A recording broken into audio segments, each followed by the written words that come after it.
Hello, Eagle parents. Hey, the weekly update for DHS. We'll try to keep it short and sweet.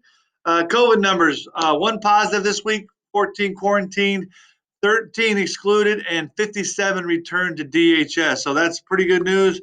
We'll take that, particularly on the heels of the announcement that we will be returning to sports and athletics after school. So super good news that way. A good report this week. So finishing the week on a high note. The second thing on the agenda is work-based learning. That information went home a couple weeks ago in one of our announcements. We've got it here linked again under information. That stuff is due to your student's counselor by Monday.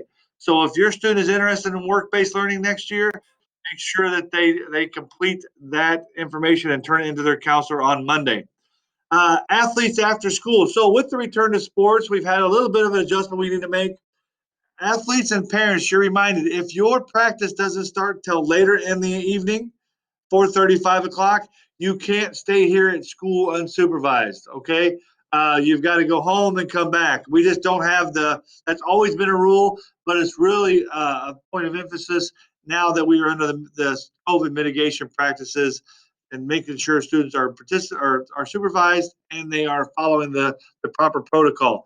So if you have a late practice, you need to go home and then return back for that practice. Okay. Um, the next thing on the agenda, we are way behind in our registration process. You've probably realized that. So next week, we hope to be getting some of that stuff returned to us or out to you guys and returned for students to select classes for the 21-22 school year. Normally by now, we are all but finished with that process, but due to some of the circumstances, we are quite behind.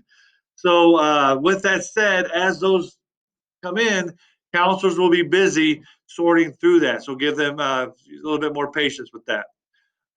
Classroom environment. So I want to report a little bit on the classroom environment that I've witnessed and that our assistant principals have witnessed. We've been in a bunch of classrooms recently, and so I'm happy to report that some of the classrooms look exactly like they did pre-COVID. Students are participating. They're making their way around to different aspects of the room, working on labs, obviously following the mitigation protocol. But as far as the enthusiasm and the learning environment, from what we've seen, it was better than we expected. I think kids are starting to make the most of the situation they're in. Teachers are starting to feel comfortable with delivering their practices within the guidelines. So that was a pleasant surprise to us this week as we visited numerous classrooms. So good news to report there. Next, we do have a mental health counselor available at the high school 4 days a week that has a list of students that they see. They get referred to by teachers and by counselors. So if you think your student needs to visit the mental health counselor, by all means, reach out to your student school counselor and we can set them up with an appointment. And that can be done remotely or in person. So please keep that in mind. It's a great service that the district committed to last year and we're continuing to use this year. So if you know if your student may be in need of that extra assistance, by all means, reach out to your student's counselor and we'll get that taken care of. Last thing to report, we have a group here of students called the 12 Eagles, and they have been busy working on ways they can reach out to our remote students and get them involved here at DHS.